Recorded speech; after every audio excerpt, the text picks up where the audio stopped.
మన ప్రభు అయిన యేసుక్రీస్తు నామములో మీ అందరికీ శుభములు తెలియజేయచ్చు ఉన్నాను.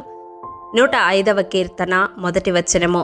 యెహోవాకు కృతజ్ఞతాస్తుతులు చెల్లించుడి. ప్రియ దైవజనమా, దేవునికి కృతజ్ఞతాస్తుతులు చెల్లించే బిడ్డలుగా మనముండాలి. శారీరకముగా మనము ప్రతి విషయమునందు కృతజ్ఞతాస్తుతులు చెల్లించుట మన విషయంలో దేవుని చిత్తమై ఉన్నదని తెస్సలోనిక మొదటి పత్రిక 5వ అధ్యాయము 16వ వచనము తెలియజేస్తూ ఉంది. అవును, ప్రతి అల్పమైన విషయానికి కూడా దేవుని సన్నిధిలో మనము కృతజ్ఞతాస్తుతులు చెల్లించేవారముగా ఉండాలి. ఆయన చేసిన మేలులను, ఉపకారములను మరువక దేవునికి కృతజ్ఞతలు చెల్లించేవారముగా మనం ఉండాలి. తిరిగి ఆయన సన్నిధికి వచ్చి కృతజ్ఞతాస్తుతులు చెల్లించేవారు ఎందరూ ఉంటారు అని మనకు దేవుడు మేలు చేసిన తర్వాత ఎదురు చూస్తూ ఉంటాడు. అవును, ఆనాడు 10 మంది కుష్ఠరోగులను దేవుడు శుద్ధీకరించిన తర్వాత ఒక్కడు మాత్రమే తిరిగి కృతజ్ఞతాస్తుతులు చెల్లిస్తూ దేవుని వద్దకు వచ్చినప్పుడు మిగిలిన ఆ 9 ఎక్కడా అని ప్రశ్నిస్తూ ఉన్నాడు. ఒకవేళ ఆ మిగిలిన 9 మంది జాబితాలో నీవున్నట్లయితే ఈ దినం దేవుడు నీతోనే మాట్లాడుతూ ఉన్నాడు. నీవు కృతజ్ఞతాస్తుతులు చెల్లించుటయందు విస్తరించే బిడగా ఉండాలి. అవును, కొలస్సీ పత్రిక 2వ అధ్యాయం 7వ వచనం ప్రకారం మనము కృతజ్ఞతాస్తుతులు చెల్లించుటయందు విస్తరించాలి. ఈ లోకంలో జీవిస్తూ అనేక విషయాలలో విస్తరించడానికి ప్రయాసపడుతూ ఉంటాము, కానీ మనము కృతజ్ఞతాస్తుతులు దేవునికి చెల్లించుటయందు విస్తరించే వారముగా ఉండాలని వాక్యము తెలియజేస్తూ ఉంది. ఆత్మీయంగా కూడా మనము దేవునికి కృతజ్ఞతాస్తుతులు చెల్లించే వారముగా ఉండాలి. కేవలము శారీరకమైన మేలులను బట్టి మాత్రమే కాదు, కానీ ఆత్మీయముగా దేవుడు మనకు చేసిన మేలులను జ్ఞాపకము చేసుకొని అనుదినము దేవుని సన్నిధిలో కృతజ్ఞతాస్తుతులు చెల్లించే వారముగా మనం ఉండాలి.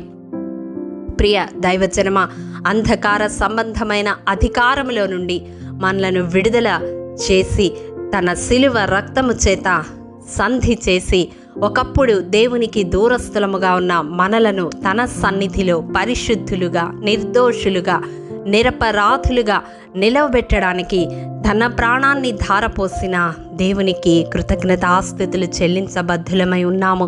తేజోవాసులైన పరిశుద్ధుల స్వాస్థ్యములో పాలివారమగుటకు మనలను పాత్రులుగా చేసిన ఆ తండ్రికి ఎల్ల వేళలా మనము కృతజ్ఞతాస్తుతులు చెల్లించేవారముగా ఉండాలి.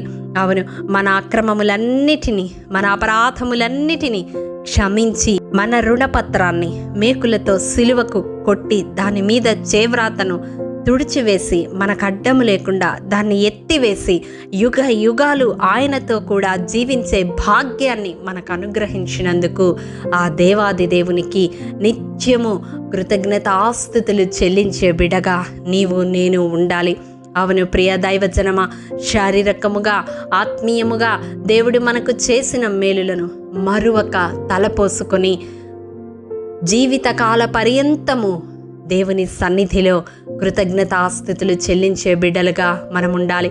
ప్రార్థనకు కూర్చున్నప్పుడు ఎప్పుడు మన అవసరాలను గురించి చెప్పుకోవడం మాత్రమే కాదు, కానీ ఎప్పుడు మనకు కావలసిన వాటి గురించి అడగడం మాత్రమే కాదు, కానీ దేవుడు మనకు దయచేసిన వాటిని జ్ఞాపకం చేసుకొని ప్రతి స్వల్ప విషయాన్ని బట్టి కూడా కృతజ్ఞతాస్తుతులు చెల్లించే వారముగా ఉండాలి.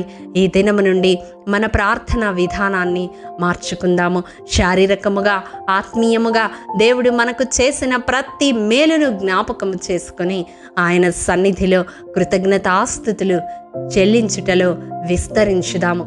అట్టి కృప దేవాది దేవుడు మనందరికీ అనుగ్రహించునుగాక. ఆమేన్. ప్రేమ నమ్మకము కలిగిన మా ప్రియ పరలోకపు తండ్రి, మీ పరిశుద్ధ పాదములకు వందనములు దేవా. విత్తబడిన వాక్యమును ప్రతి హృదయములో నూరంతలుగా ఫలింపచేయండి. మా జీవితాలలో నాయన, మా జీవితకాల పర్యంతము నీవు చేసిన మహోపకారములను తలపోసుకొని శారీరకముగా, ఆత్మీయముగా మా పట్ల నీవు చేసిన ప్రతి మేలును బట్టి నీ సన్నిధిలో దినదినము కృతజ్ఞతాస్తుతులు చెల్లించే భాగ్యము మాలో ప్రతి ఒక్కరికి దయచేయమని యేసు అతి పరిశుద్ధ నామం పేరట అడిగి పొందుకొని నాము తండ్రి. ఆమేన్. ప్రియ దైవజనమా, అనుదినము షారోన్ మన్నా ద్వారా అడగబడుచున్న బైబిల్ క్విజ్ ప్రశ్నలకు సమాధానములు ప్రతి నెల మొదటి వారము కామెంట్ బాక్స్లో పోస్ట్ చేయబడతాయి.